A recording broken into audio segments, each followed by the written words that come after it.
나왔습니다. 말씀을 들을 때 깨닫게 하시고 믿음을 주시옵소서.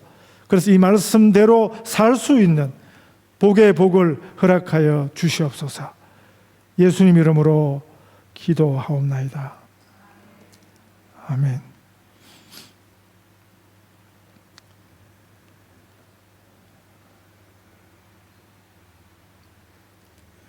집안에서 바퀴벌레가 눈에 띄면 꼭 잡아서 처단을 해야 합니다.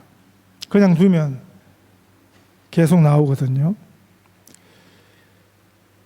주로 이 바퀴벌레가 잘 나타날 때는 어두운 곳에 갑자기 불을 확 켜면 그 어두운 곳에 몰래 활동하던 바퀴가 놀라서 막 도망치는 모습을 볼 수 있습니다. 우리 기독교 신앙에서 마치 이 바퀴벌레 같은 것이 이단입니다. 특별히 한국교회 또 한인교회, 이민교회에서 암약해온 마치 간첩처럼요. 신천지라는 이단들의 실체가 이번 신종 코로나 사태 덕분에 드러나게 되었습니다. 한국교회 이단들에 대해서는 서양에서는 별로 관심들이 없었는데 이번 일로 온 세계가 신천지가 뭔가 다 알게 되었습니다. 저는 처음에 이 대구에서 그 확진 뉴스를 듣고 대구에서 제일 큰 교회에서 일이 발생했다 그러길래 호주 오기 전에 제가 있었던 그 교회인 줄 알았거든요. 그런데 그게 신천지 교회였습니다. 그 사이에 제일 큰 교세를 가진 교회가 이단 교회가 되었습니다. 중국에 2만 명이 넘는 신천지 교인들이 있다고 그러고요. 호주도 만만치 않습니다. 지난해 2월이죠. 신천지는 교회 예배에 처음부터 갈 수 없습니다. 반드시 그들이 운영하는 신학원을 수료해야 그 과정을 마쳐야 교회에서 받아줍니다.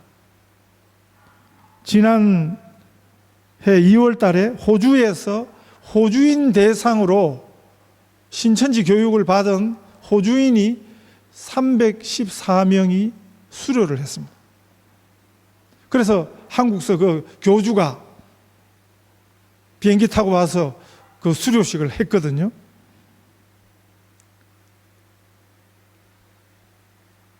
이 신천지라는 영적 바퀴벌레가 지금 엄청나게 번성해 가는데 이 신종 코로나 덕에 그 전념 제1주범이 되었습니다. 이번 일로 신천지의 부도덕성이 온 세상에 알려지게 되었습니다. 하나님의 신비한 섭리가 있는 것 같습니다. 뭐 개인적인 바람이지만 다이아몬드 프린세스라는 일본 유람선 제가 말씀드렸죠. 굉장히 문제 많은 배인데 그 배 안에 딱 가두고 싶은 이들이 좀 생겼습니다. 물론 거기 누구를 가두고 싶은가 다 생각들이 좀 다르실 건데 제 개인적 생각은 이 신천지인지 개천지인지 하는 교주를 그 배에 가두고 싶고요.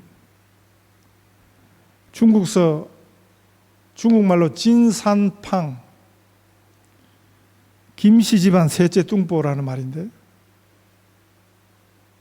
거의도 좀 거기다 가두고 싶고 지금 주 예수 그리스도의 교회를 엄청나게 핍박하는 그 주범인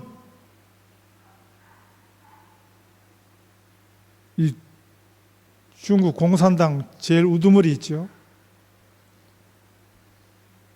거의도 거기다 가두고 싶고,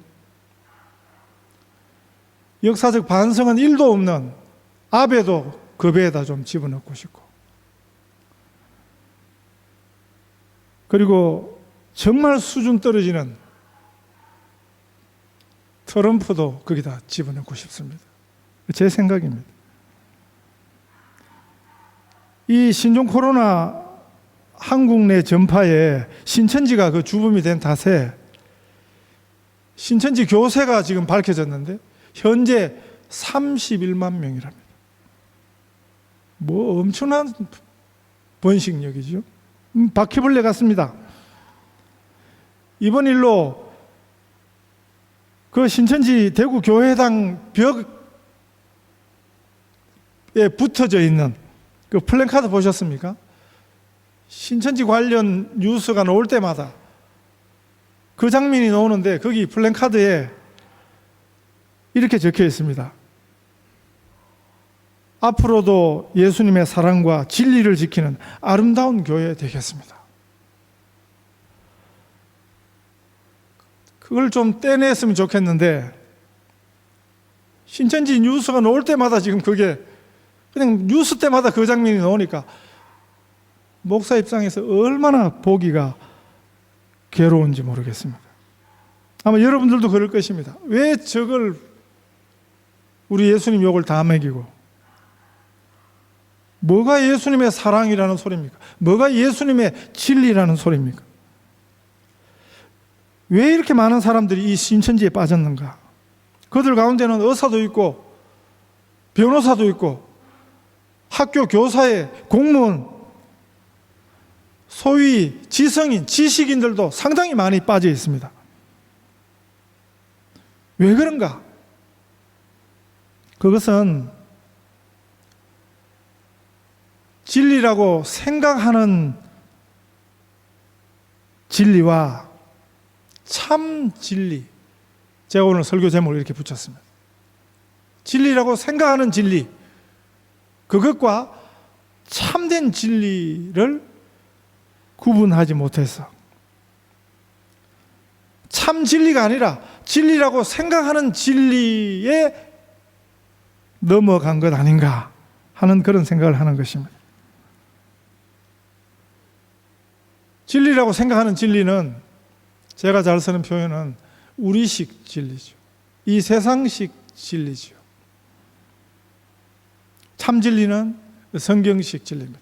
예수님이 말씀하시는, 예수님이 가르쳐 주시는 진리입니다. 우리는 이 차이를 분명히 알아야 합니다. 사실 교회 안에도 이런 오해가 많습니다. 오늘 본문이 무엇이 참 진리인가? 진리라고 생각하는 진리는 무엇인가를 잘 알려주고 있습니다. 우리 예수님이 이렇게 말씀해 주셨습니다. 11절에 입으로 들어가는 것이 사람을 더럽게 하는 것이 아니라 입에서 나오는 그것이 사람을 더럽게 하는 것이니라. 참 진리는 뭡니까? 예수님의 가르치심은 뭡니까? 입에서 들어가는 것, 입으로 들어가는 것이 사람을 더럽게 한다. 그게 진리라고 생각하는 진리인 것입니다. 틀린 것입니다.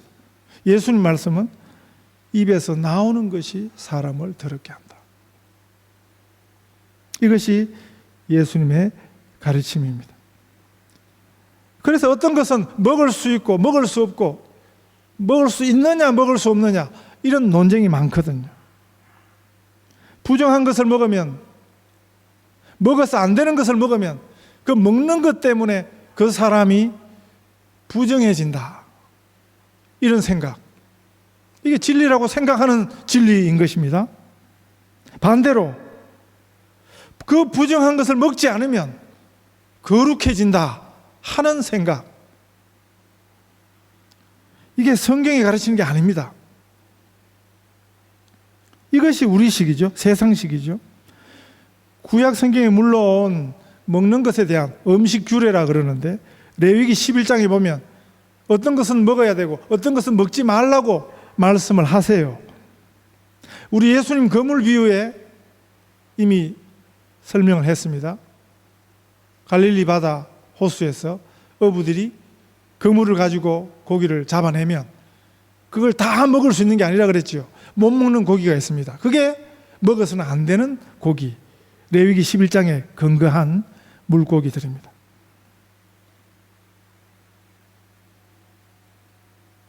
이대로 안 하면 마치 큰일 날 것이라고 그렇게 생각했습니다. 진리라고 생각했습니다. 그래서 그 먼 길을 걸어서 예수님을 찾아간 것입니다. 시비 걸려고요. 그런데 이런 것은 기독교 신앙적 이해가 아닙니다. 우리 딴에는 지금 신앙이라고 생각하고 이건 먹어야 되고 이건 먹어서는 안 된다고 생각을 하는데 그건 전혀 복음이 아닙니다. 우리는 인간의 해석이 아니라 예수님이 뭐라고 가르쳐 주시는지 우리 예수님의 해석에 주목을 해야 합니다. 성경에서 이 말은 성경식으로는 이미 음식에 대한 구별이 없어졌습니다. 사도행전 15장에서요. 이 의미는 처음부터 그것을 먹지 마라, 먹으라 하는 것은 음식의 구별은 목적이 있는 것이지 그 자체가 문제가 아니라는 것을 알 수 있습니다. 유대인이 못 먹는 것을 왜 이방인은 먹을 수 있게 되었습니까? 그 말은 음식에 대한 규례가 유대인들에게만 제한적으로 적용이 되었다. 그 시대에 제한적으로 적용이 되었다는 사실을 알 수 있습니다. 그런데 유대교는 지금도 그걸 믿습니다. 유대교적 신앙이 많습니다. 유대교만 그런 것이 아니고. 그러나 우리는 아닙니다. 예수님을 하나도 안 믿는 유대교에서는 지금도 무엇을 먹고 무엇을 먹어서는 안 된다 하는 것이 굉장히 중요합니다. 예수가 없는 종교니까 그런 거죠. 예수가 없는 신앙이니까 그런 것입니다. 그런데 예수 믿는 우리에게는 아닙니다. 갈라디아 3장 28절에 너희는 유대인이나 헬라인이나 종이나 자주자나 남자나 여자 없이 다 그리스도 예수 안에서 하나이다. 이런 선포가 있습니다. 이게 뭐냐면 그 시대에 절대로 없어지지 않는 구별이거든요. 그 시대에서 절대로 없어질 수 없는 그런 구별이 뭐냐? 유대인과 헬라인의 구별, 노예와 주인의 구별, 그리고 남자와 여자의 구별. 그건 절대로 없어질 수 없는 구별인데, 그런데 예수 그리스도 안에서는 이 모든 것이 다 폐하여진 것입니다. 예수 그리스도 안에서는 다 하나라. 그랬는데 음식 먹고 못 먹고 그 구별이 무슨 의미가 있겠습니까?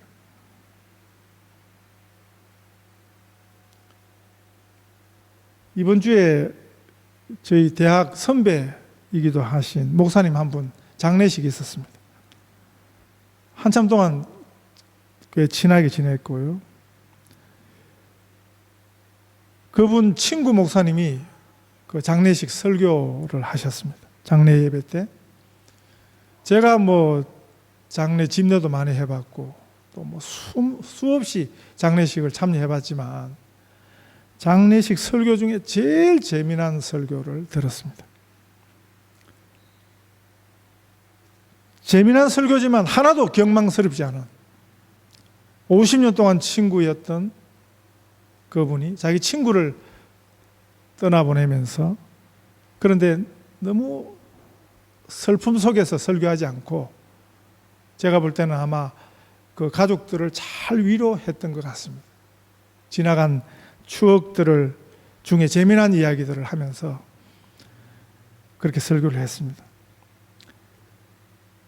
이 돌아가신 목사님이 이 목사님 이야기를 제가 사실 설교 중에 해드린 적이 있습니다. 기억하실 것입니다.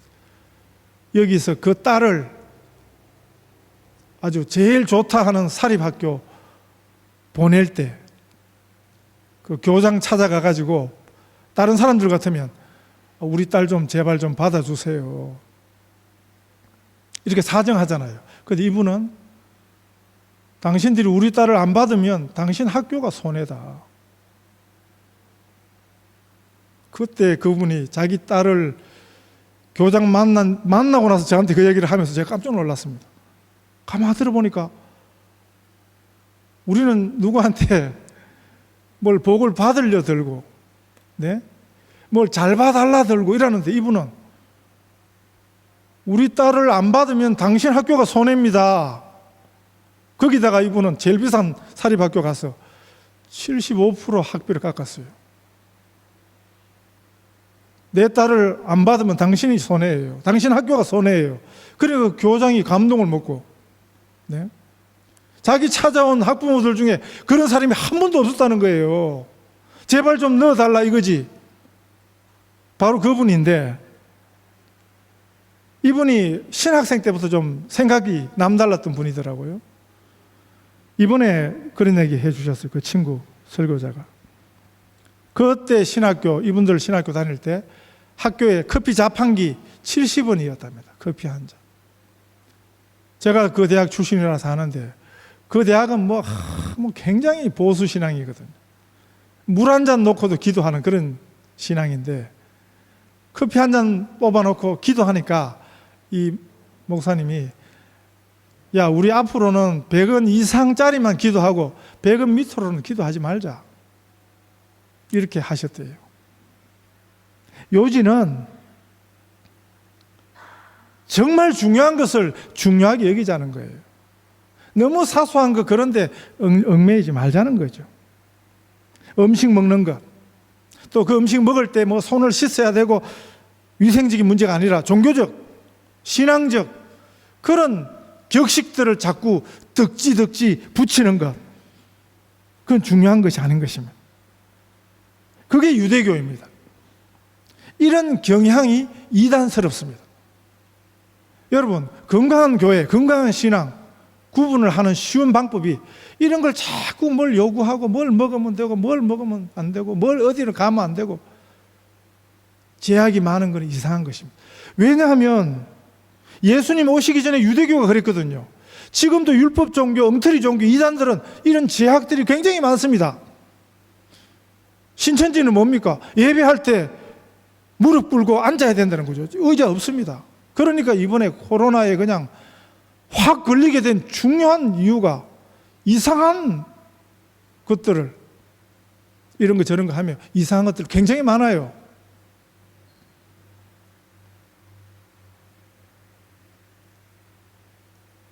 예수님에게는 이런 방식, 이런 구분이 하나도 중요하지 않습니다. 예수님이 오시니까 그런 법은 무의미한 법이 된 것입니다. 진리라고 생각하는 진리에 사로잡혔던 그 사람들에게 우리 예수님의 말씀은 폭탄 같았습니다. 폭탄 선언과도 같은 것이었습니다. 그래서 그 옆에 제자들이 너무 걱정을 한 거지요. 12절에 보면 제자들이 나와 바리새인들이 이 말씀을 듣고 걸림이 된 줄 아시나이까. 예수님 큰일 났습니다. 이런 거예요. 쟤들 지금 큰일 났습니다. 우리 예수님께서는 심은 것마다 내 하늘 아버지께서 심지 않은 것은 뽑힐 것이니 그냥 두라. 그들은 맹인이 되어 맹인을 인도하는 자로다. 만일 맹인이 맹인을 인도하면 둘 다 구덩이에 빠지리라. 이렇게 말씀하셨습니다. 무슨 말씀입니까? 하나님에게서 나지 않은 것은 그건 다 뽑힌다는 거예요. 그들의 그 생각, 진리라고 생각하는 그 진리, 그런 방식들, 그건 하나님에게서 난 것이 아니라는 것입니다. 그건 맹한 것입니다. 다른 사람들도 망하게 하는 아주 어리석은 진리라고 예수님이 말씀하셨습니다. 우리 예수님이 참 진리이십니다. 예수님이 길이요, 진리요, 생명이십니다. 이 구약 율법에 있는 이런 제약들은 한계는 그래서 예수님이 필요하다는 그 신호였습니다. 그 제약이 영구적이고 영원한 게 아니고요. 예수님이 필요하다는 그것에 대한 증명입니다. 이제 예수님이 오셨으니, 이제 예수님이 오셔서 이미 하나님이 구원을 이루셨으니 우리는 새 시대를 살게 된 것입니다. 신천지라는 이름이 굉장히 좋은 이름이거든요. 새 하늘과 새 땅, 요한계시록에 그거를 줄여가지고 지금 신천지거든요. 그런데 신천지는 14만 4천 명밖에 구원 못 받는다, 그렇게 가르칩니다. 그러니까 14만 4천 명에 들어가려고 신천지가 시키는 대로 교회에 들어가가지고 교인인 척 간첩질을 하고, 신천지가 하는 제일 특수공작 이름이 추수꾼입니다. 추수꾼. 기존 교회를 해코지하고 기존 교회를 무너지게 하는 그런 짓을 했습니다. 시드니도 신천지 피해 입은 한인 교회들이 상당수 있습니다.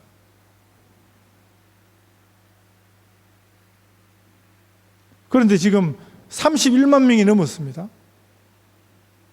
14만 4천밖에 구원 못 받는데 31만 명이 넘었습니다.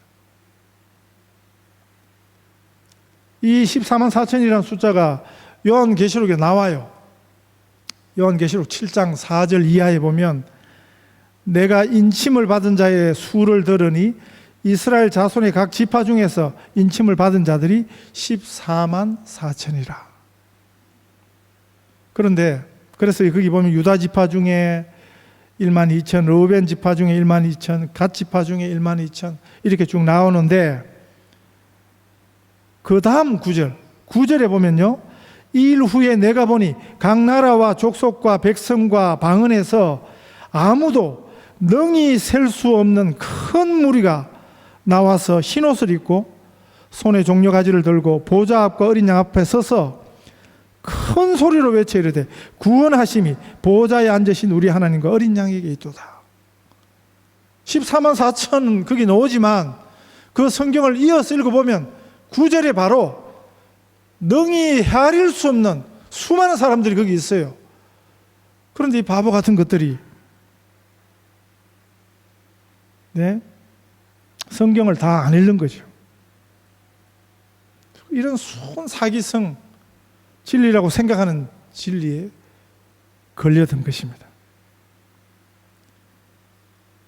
제약이 많은 가르침, 그 문제입니다. 이단들의 가르침이 그렇습니다. 그런 특징입니다. 미신도 얼마나 제약이 많은지 몰라요. 병약한 교회에서도 마찬가지입니다. 건강하지 않으니까 여러 가지 제약을 두는 것입니다. 건강한 교회, 건강한 신앙은 증거가 자유함입니다. 이 자유는 어디서 오는가? 자유의 함에서 평안이 오는 것입니다. 신천지에 속았다가 나온 사람들이 단체를 만들었습니다. 그 사람이 얼마나 어리석은 짓인가. 그 사람들 고백을 들어보면 그 신천지 교회를 다닐 때 그렇게 불안했다는 거죠. 전도 안 하면 벌금까지 내고, 예배 늦었다고 벌금 내고, 어떤 때는 매도 맞고.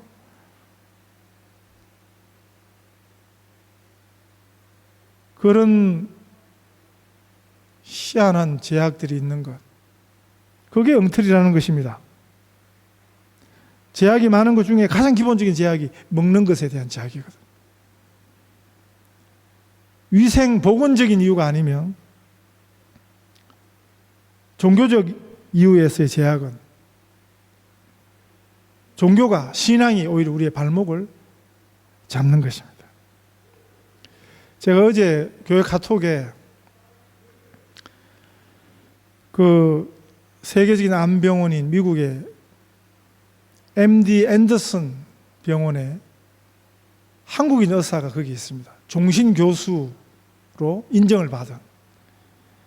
그분 강의를 들어보니까 제가 이제 그분 강의, 암에 걸리지 않고 행복하게 사는 법, 그분이 아주 신실한 크리스찬입니다. 그 카톡에 지금 올려놨거든요. 한번 나중에 보십시오. 이 강연에서 보면 이런 이야기가 나옵니다. 거기 뭐 암병을 고치려고 한국 의술도 뭐 굉장한 수준인데 한국서도 안 되니까 이제 그 병원을 찾는데 한국서 온 환자들은 표가 딱 난대요. 얼굴에 벌써 암 환자라는 표가 난대요. 미국 환자들은 안 그렇답니다. 아니 암세포와 싸우려면 이거 잘 먹어야 되는데, 그리고 암 방사선 치료받고 그게 얼마나 그게 독한지 모르거든요. 그런데 한국서 온 환자들은 하도 뭘 먹지 마라 해가지고 벌써 딱 얼굴 보면 저 사람 한국서 온 환자구나 하고 표가 날 정도로 그렇게 두드러진다는 거죠. 잘 먹어야 암세포와 싸울 수 있는데, 그러면 세계 최고 암병원이라도 어쩔 수 없다는 것입니다. 이 선생님 말씀이 잘 먹어야 그래야 암도 이긴다. 복음은 뭘 먹지 말라, 뭐 어떻게 먹고 뭐 복잡하고 그런 제약 대신에 자유함이 있습니다. 우리는 예수님 안에서 참 자유인이 되었습니다. 하늘 아버지의 자녀들입니다. 우리를 깨끗하게 하는 것은요, 오직 예수님의 보혈밖에 없습니다. 문제는 우리의 입에서 나오는 것, 마음에서부터 나오는 것이 문제입니다. 진리라고 생각하는 진리가 아니라 참 진리이신 우리 예수님의 가르치심에, 우리 예수님의 해석에 붙들리시는 우리 성도들 다 되시기를 축복합니다.